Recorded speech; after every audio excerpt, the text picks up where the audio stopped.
Countdown, and here we are. Welcome again to our second LinkedIn Live. We are Codingscape, and we're stoked to kick off our series of live technology talks with the humans behind the machines at Codingscape.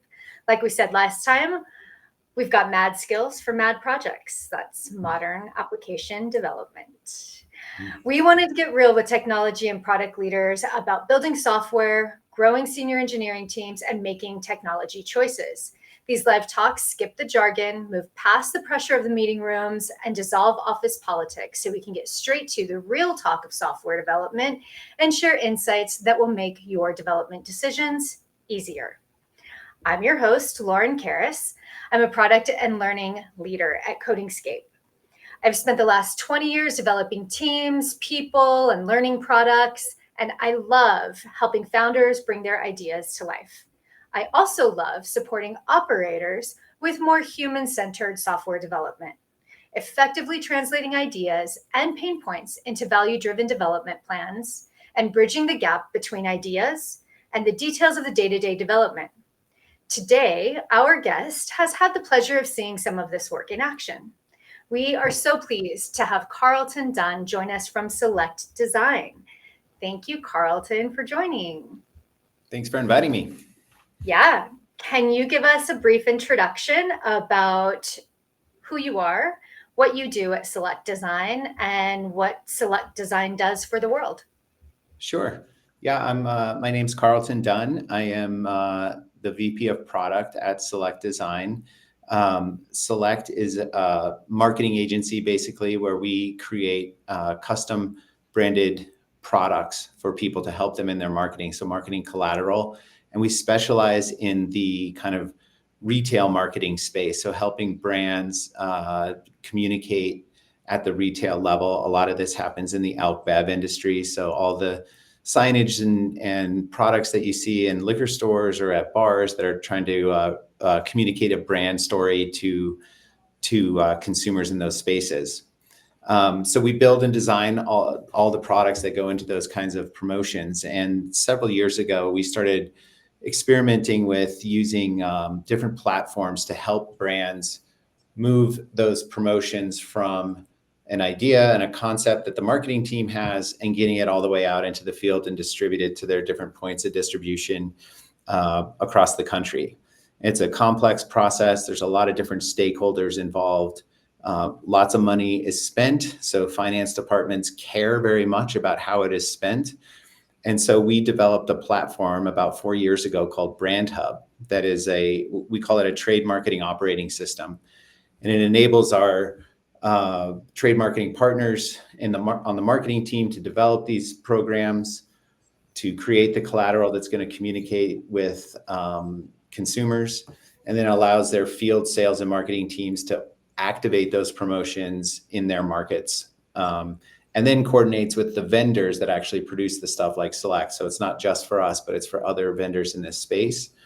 And then finally, we're really trying to differentiate ourselves by making tons of data accessible to the people designing those programs so they can design better, more effective, less costly programs. And then also, as I said before, lots of money is spent. And so we're trying to keep the finance department happy too at our customers by providing, spend data back to them so they can update budgets and remit vendors and all that kind of stuff. Incredible. Can you give us an example of one of your favorite projects, just so we can kind of,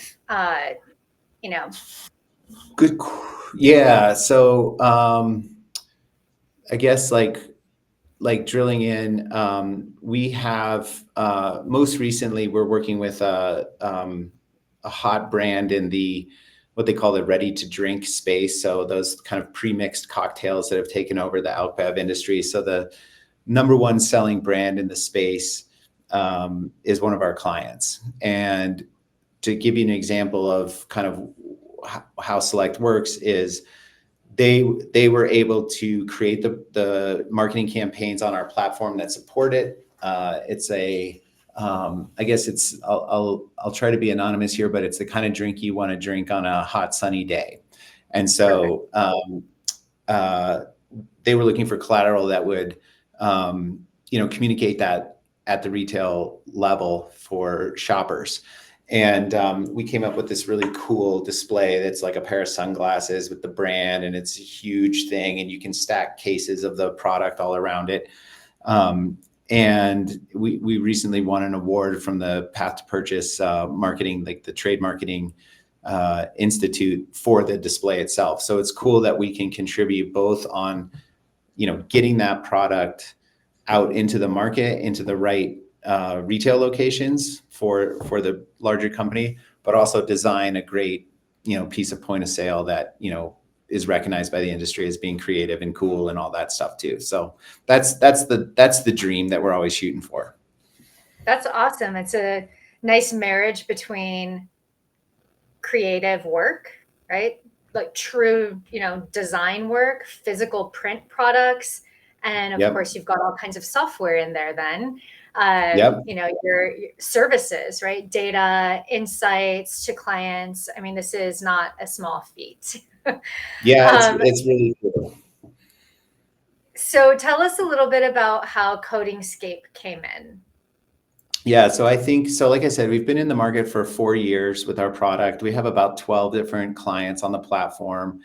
And what became clear is that we were having trouble managing our roadmap.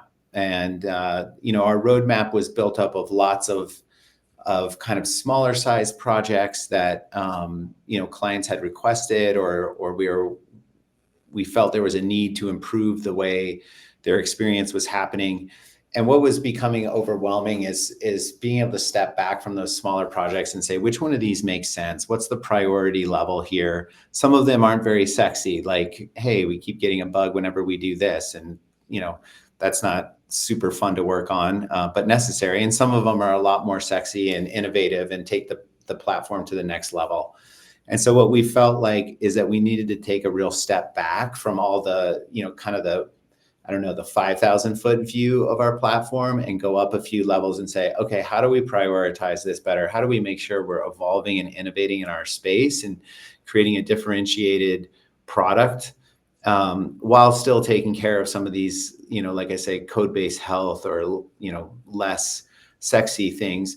And then what are all the things that we don't know that do we have landmines in here that we're not even aware of, because some of us haven't really been on this journey before of scaling a platform. And so it became clear we needed more perspective, more expertise around building platforms, around prioritization and roadmaps. And we just needed more development muscle to take care of all the things that we need to take care of. So we did kind of a initial search. There's some other companies in the space, and you guys were the ones that we felt most comfortable with and thought would do the best job. Awesome. Well, we'll talk more about it, but it was has been an awesome partnership. It's not over. And really fun to work with a team like you. Yeah. I think one thing you hit on there was also capacity, not just developers that are executing on delivering code, on resolving bugs, on delivering features, but also the sort of space and maybe emotional distance to step away from the day-to-day work and orchestrate this effort with fresh eyes and a fresh perspective, maybe. Yeah. Yep. Yeah, I think that's right, because in some ways our team is pretty tight. We're pretty small internally. We have we take a lot of pride in what we've done up until this point. And so we all kind of have our pet issues or pet projects that we want to be the most important project. And I think what I realized is that most of my pet projects, since I'm the leader, become the ones that we work on. And I'm not sure that that's always the right thing, that my perspective is always the right perspective. And so it was good to take a step back and check that and say, well, and then fully admitting that there are things that I don't know about that are, that should be priorities that maybe we haven't unearthed yet. And so that's, I think that's my greatest fear, is that we're not working on something that we should be working on, whether that's at risk of, falling behind the standards of what our clients are looking for, or whether, like I said, it's some kind of landmine, sitting in our code base that won't scale when we need Right. it to scale. Right.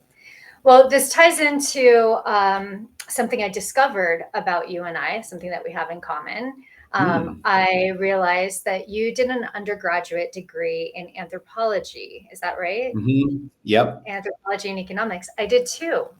Oh, I didn't wow. know That's that good. we had that in common. Yeah. Yeah. So when I was preparing and also just reflecting on our engagement, I thought there's a really interesting insight that I see. I would be curious from your perspective, what does that kind of a background, anthropology, service design, what does that have to do with client discovery and understanding your client needs? Yeah, I think when I think back to when I in college, which was longer ago than I care to admit, but what really fascinates We me won't is the tell way anyone. what I get interested in is how people make decisions. And ultimately kind of that's what economics is. And for economics, most of those decisions are measured in dollars. So that's how we kind of think about it. But you're really always, what it really is about is trade-offs, kind of like we can do this or we can do that, or we have this many resources, how we're going to apply them. And then I think for me, what became clear is that economics kind of falls off at a certain place, and you, because you lose kind of the cultural value of those decisions too, and you pull in kind of the cultural awareness that I think anthropology kind of attempts to get at, and you have another element of how people are making decisions and why they're behaving the way they're behaving. And so that does carry through to me to software, because they're trying to execute some kind of task, and you need to help them make decisions on how to execute that task. And some of it is in business, especially, obviously, it's resource based. So how are we going to allocate our resources or track our resources? But there's also a cultural element to it, and we see that across the different business cultures we work with. And even in the same industry, you can get some very different value systems that dictate what they want out of the software, what kind of information they want, what's important to them, and what kind of projects are important. So I find it, kind of never ending fascination with okay, well, here's the business goal. Why is this even a goal? And it's usually a combination of those two things, kind of like a set of cultural values, and then a set of kind of, business or economic indicators or something. So it does give, I think it's an interesting background. I hadn't actually really made that connection before you brought it up. Well, one of my favorite parts of our engagement was the moment when I asked you specifically, what are we and what are we not doing? What are you as a business? What is Brand Hub as a solution, and what is it not? And that's when Yep. a lot of the value discovery really rose to the surface. And from my perspective in our relationship as this, consultant, outside external person, it became really clear how to associate and attribute that value system then to certain options and help to prioritize of everything under the sun that could be done, what actually Right. helps and what Yep. aligns. And I think just like you mentioned, when working with different clients, your clients, they all have different value systems, and being able to connect at that level can bring so much clarity to the work that has to be done. 100%. Yeah. Awesome. So Yeah. go anthropologists. Yeah. I would love to learn a little bit more from your perspective. You mentioned a little bit about roadmaps and client requests. And I think similarly, just as in our engagement, not every request is Right. a good request. Not every request is, going to support the business. I'd be curious for you what you love and hate about roadmaps in dealing with your clients. And how do you sometimes have to adapt them, or what do you do working with different stakeholders, even within the same organization, right? Roadmaps can be a Yep. trigger word for some Yep. team members, right? And then it's like the most prized collateral asset for other teams. So how do you manage them? What do you love and hate about them? Well, I think we don't do a great job of it right now, which is why we're working with you. So we're looking to get better at it. I recognize the importance of it, and I think what I have experienced is like an inherent tension between um, the Select Design roadmap for Brand Hub, which is we think we have the opportunity to create some new insights or some new ways of working or some features that people may not even understand that they need, and we need to develop those and explore those and take our time with them. And then the inherent tension is with our clients who are like, well, I need this thing right now, and so what's hard is figuring out how to address those client asks, and I'll come back to that in a second, while balancing the work that no one's asking for, but you internally you're asking for.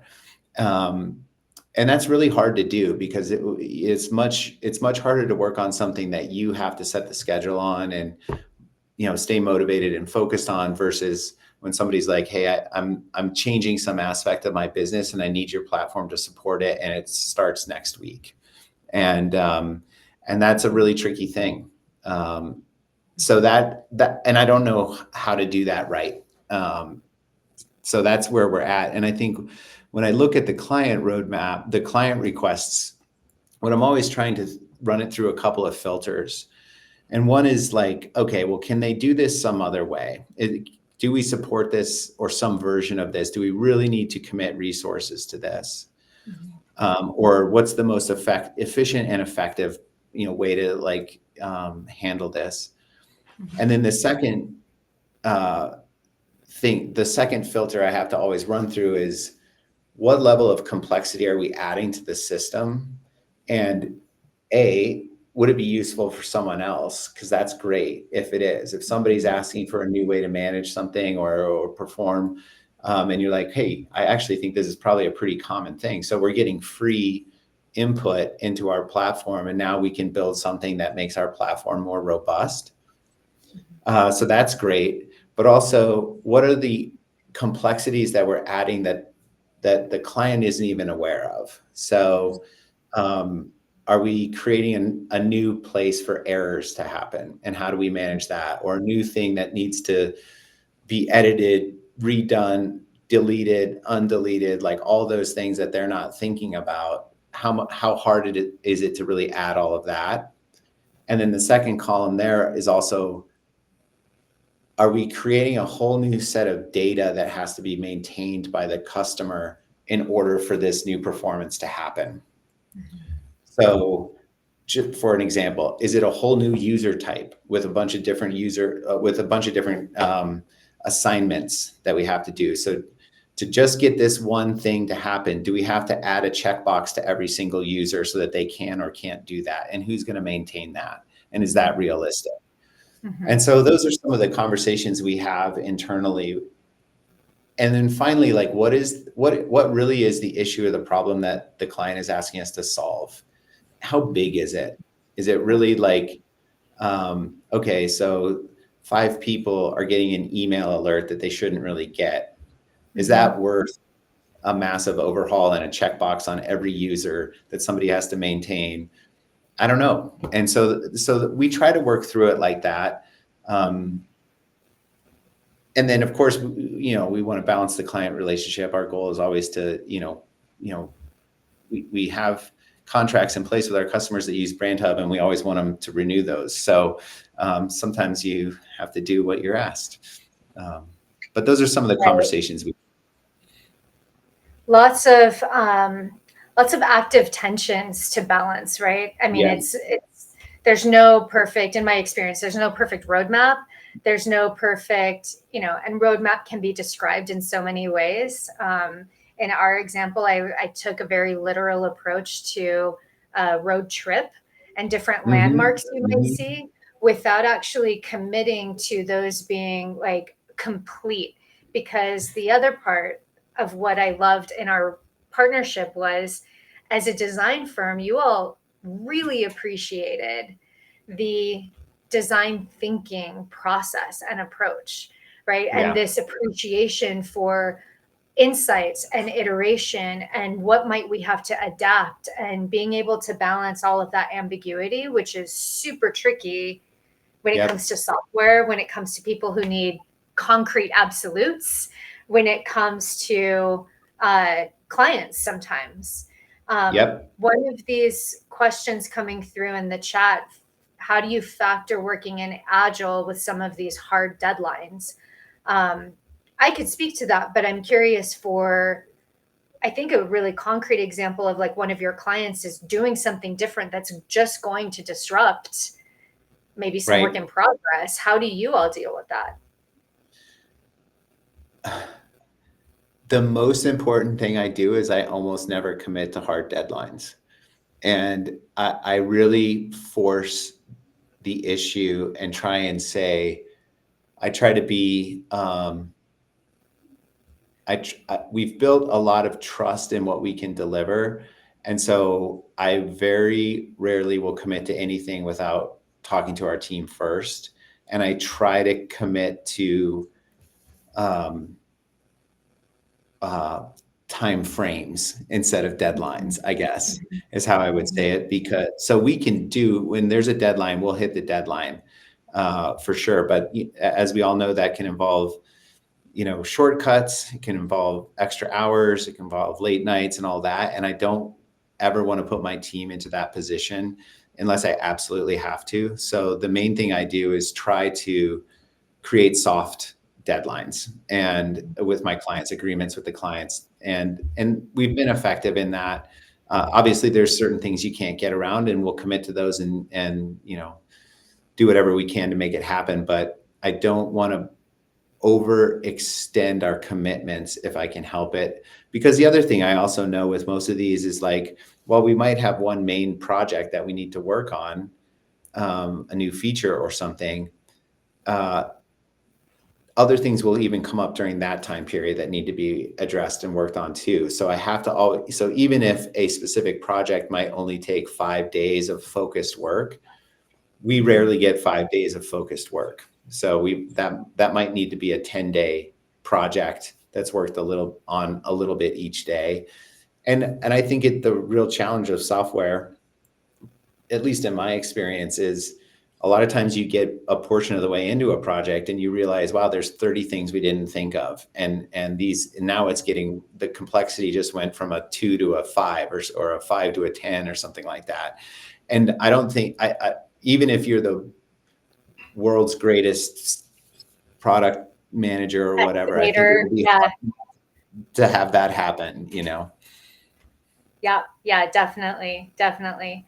I think that is so well put, and it's really in line with what we, how we approach our work, also because of the comments that you just made of the unknowns are risks in themselves, right? hmm No one is perfect at estimating. It's just a fact. So it's Right. always an estimate, right? And I think one thing that I love about an agile methodology when applied and executed well is you do have space and room for being Right. adaptable, and especially when it comes to service design or working with clients, there are just some things that are going to disrupt that, and building trust early on helps to support when those Right. adjustments need to be made. Yeah. Yep. So I'm sharing a really brief overview. It's imperfect because all, examples, once you put them in print, are imperfect. Here, there are numbers at the bottom, but these are not meant to be discrete, complete stages or phases. This discussion around iteration and kind of coming back to something, I think, is continuous throughout. And this is, much like a design thinking process, but this is what we approached with our collaboration: a little bit of technical evaluation, a lot of empathy and understanding, a lot of research and discovery into who is using these tools, how are they using them, how are they working around them, how do we define these dependencies even, prioritizing and reassessing, constantly trying to go through with realignment. And so it is a big, we talked earlier about culture and values, and there's a big people and relationship management piece to this work, I think, that you do with your clients, and then that we are doing with you as we're trying to support your technical roadmap. And so I love and hate these kinds of visuals because they're really good for discussion. They can be Yep. easily misconstrued as finite and complete. And I thought you already did that phase. And why are we rehashing that and opening it up again, which can cause some tension. So they have to be managed really, really carefully. Yeah, it seems like almost like a more circular version of this would be accurate. And I was just reflecting that, just this morning I was discussing a new build with my team, and I had, written up my notes and my recommendations for it. I felt like I had a good plan and I was going to present that to them. And then yesterday when I was preparing for the meeting, I decided that everything I wrote was probably wrong and I really needed their input to make this core decision about how we approach it. And then when I got into the meeting this morning, I had flip-flopped on that again and was like, nope, my original idea is right. And then during the conversation, we opened it back up again to like, okay, there's two different paths here and I don't know what it is. And we have to go back to the customer with, the empathy and understanding, like highlight some of the dependencies to your point that, how do you want this to be? If we do it this way, this is how it's going to work. If we do it that way, there's this other thing. What do you prefer?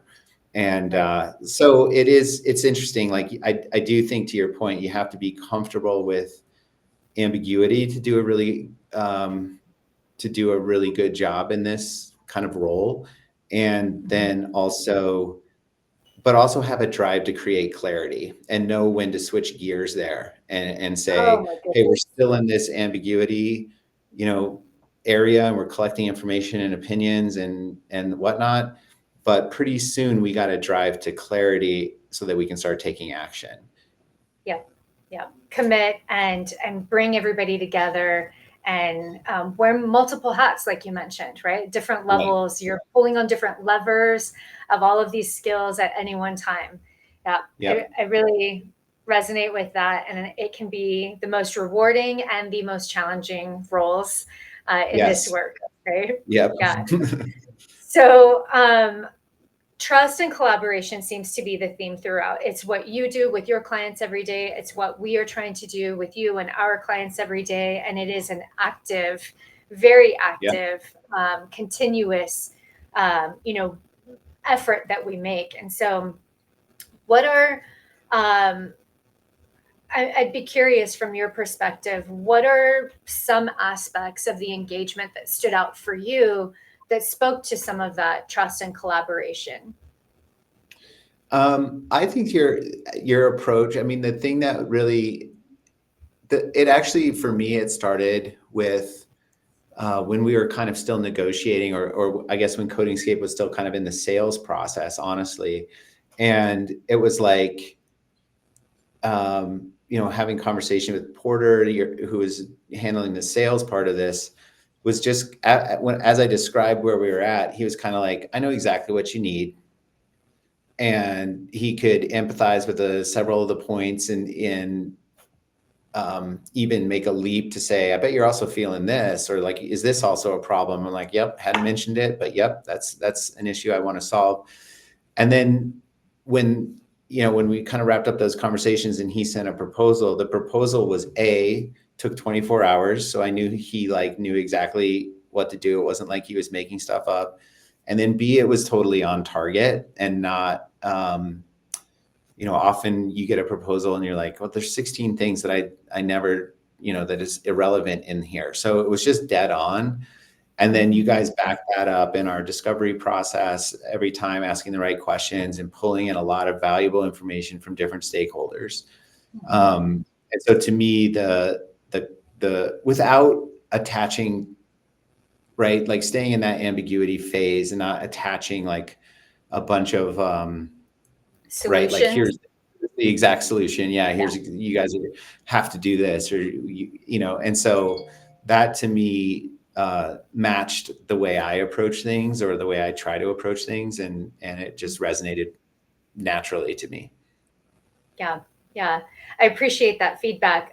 This was one of the most interesting projects that I've worked on so far because we had that space for discovery. And it's Yeah. for many different reasons, many different projects jump straight to execution. And we Mhm. are experts in that as well. And so we are ready to jump in and deliver. But it is a real treat. And I think our developers, I know our developers, our designers, our team members are just like salivating with all of the insights. Like, oh, we never get to really dig in and understand. And I'll, circle back to the anthropologist in both of us and really how Yep. important that culture factor is, Yep. knowing the players and knowing who is responsible and how this work impacts their day to day is so enlightening and can inform our decisions and help us think, ooh, this bit of work is going to take a lot. Here's what Yep.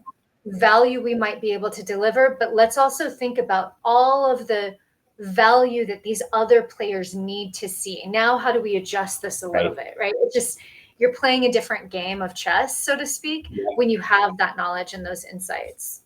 Yep. 100%. And the biggest, the other thing that I focus on a lot when we're making roadmap type decisions is the trade-off of, hey, if we work on this, we can't work on that. Is that okay? Are Right, we okay with that? right, right. Yeah, trade-offs are so impactful. I think going back to trust in Yep. helping your client really see, okay, you guys are serious about this. You are also transparent in communicating to us what we're going to get and what we need to commit to. That is, Yep. yeah, that's awesome. Yep. Another question coming in from the chat. Any advice for doing discovery, or how does someone know that they need it? I'd be curious from Uh, your perspective working with clients. you do need it always. That question, the answer is yes. Yes and yes.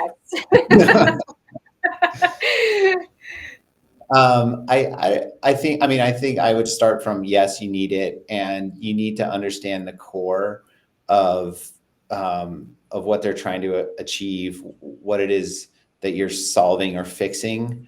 I have an example of something that we're looking into for someone, and I feel like they haven't been able to, like, I can help them with it, but I also want them to understand, like, if we look into this, what are we solving? What are we changing? Like, if this problem still exists, it doesn't impact anything. Mhm.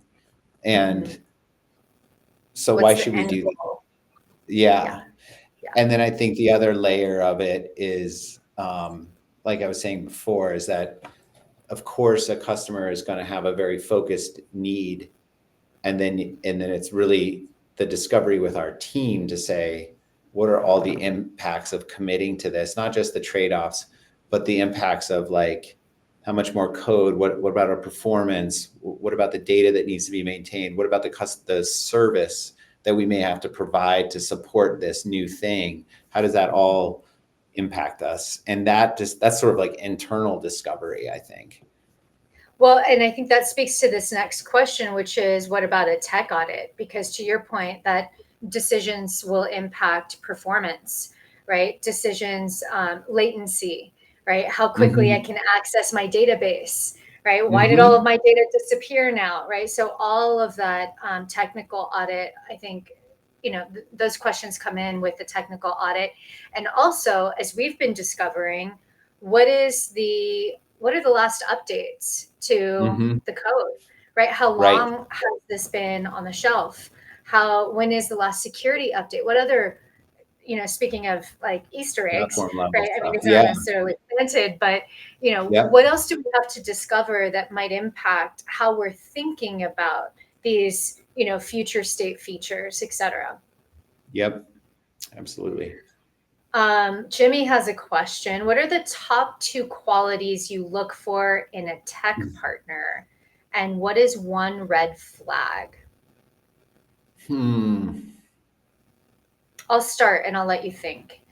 Okay. Because once upon a time, I was the client in the Codengscape relationship.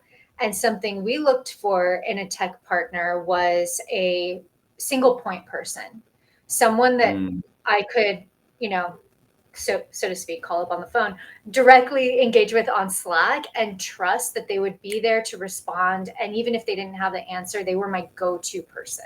So it was, Mm-hmm. a one-to-one point person that I could really engage with. Second was really that expertise. I want to know that they've done this before.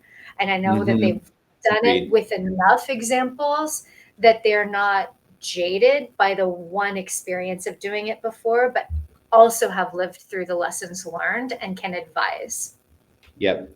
I was going to say, I think expertise feels like sort of a Obvious, but obvious cop out answer, but it's the truth. And then, I think to me, it also, another element is going back to a cultural kind of like values based thing where it's like, is the tech partner, are they looking to work with you? Or are they looking to dictate something that, you might not be ready for all of that. I don't know if, trying to think of an example of, what's the level of structure that is needed? Does that all feel right?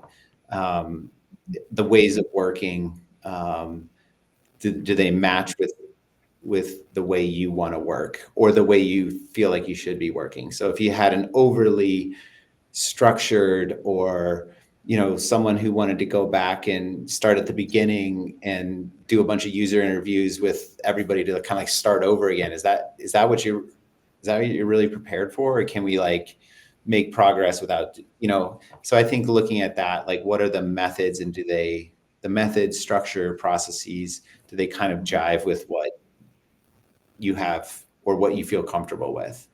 And it's sometimes almost you like may a need to change culture all fit. that. What's Yeah. that? Yeah. It's almost like a culture fit, being able to, Totally. read the room, but also read your players. And if you need to influence them in a certain way, because there is a good rationale for it, do you have the relationship where you can, you know, Right. get to a meeting place? What's one of the red flags maybe in working with a tech partner for you? Um, just the first one that comes to mind for me is the work that they've done comparable to what you're asking them. So we met with some in our evaluation process, we met with some other, competitors of Codingscape.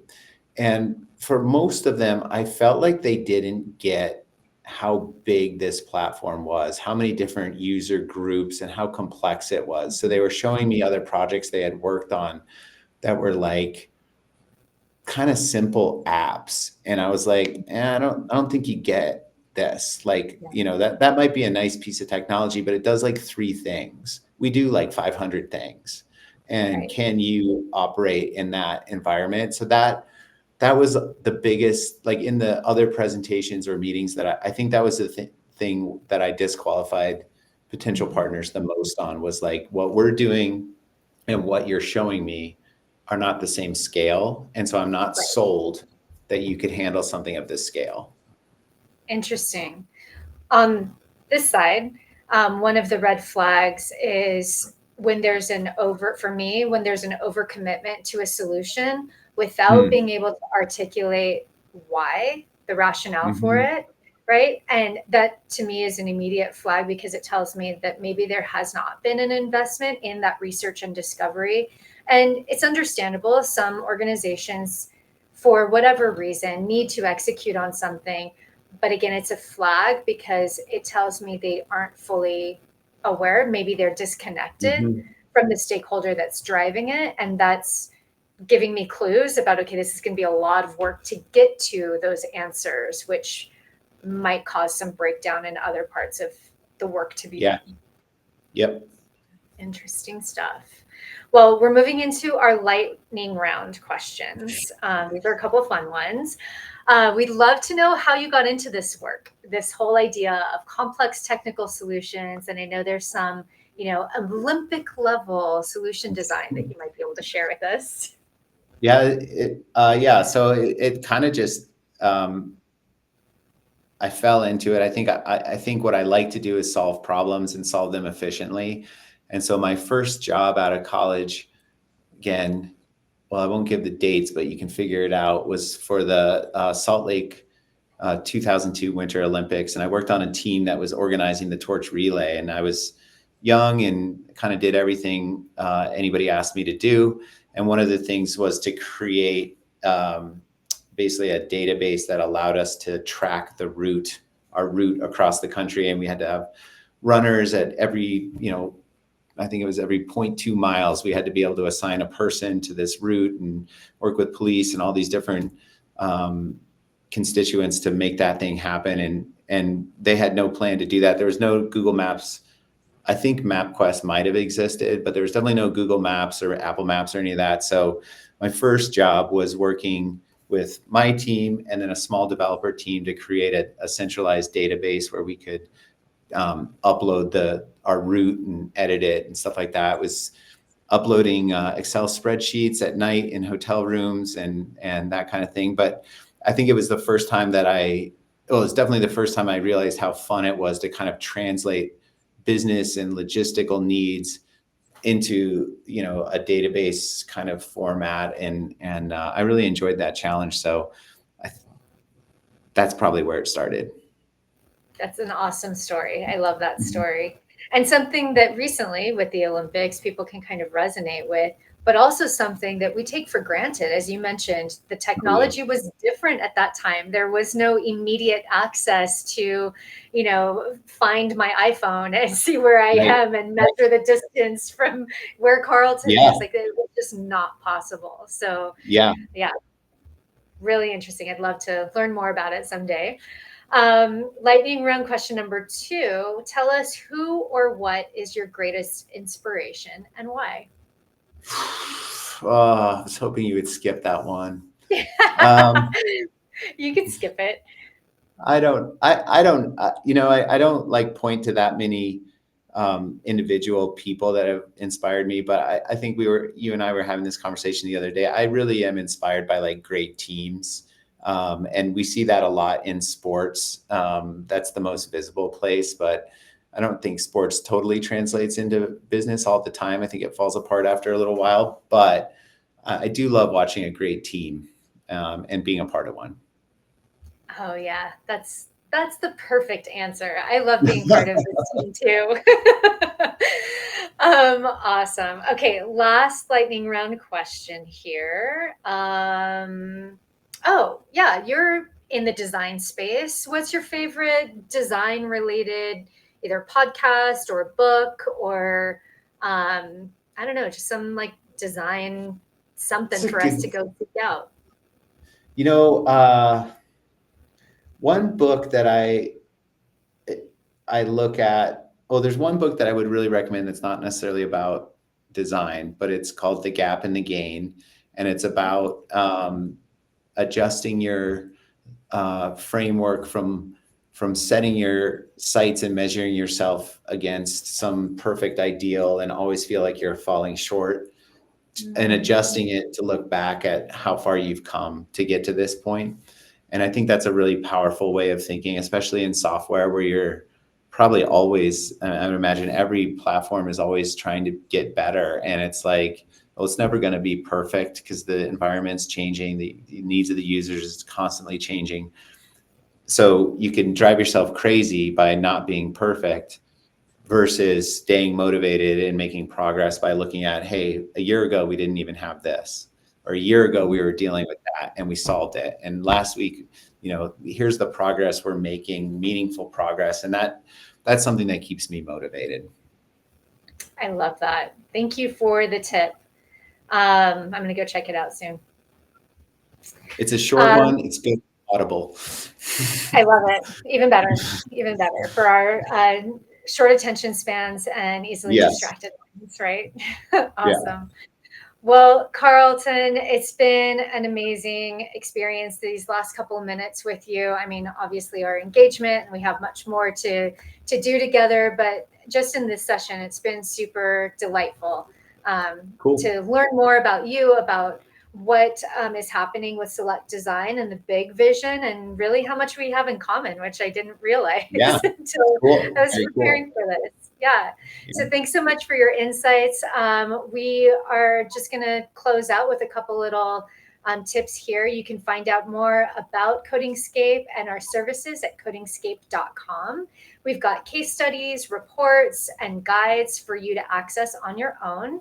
You can also check out how to work with an outsourced team and learn more about some of the topics we presented today, technical audits, research and discovery projects before getting into software delivery. Also, to talk with a human about the work we do, just send a message through our contact form. We're currently offering technical audits, as I mentioned, product roadmap reviews with our CTO. And if you're evaluating your tech stack, code, and development capabilities, or just want to learn about how to make a better roadmap, let's definitely talk. Join us next time for another round of LinkedIn Live here with Codingscape.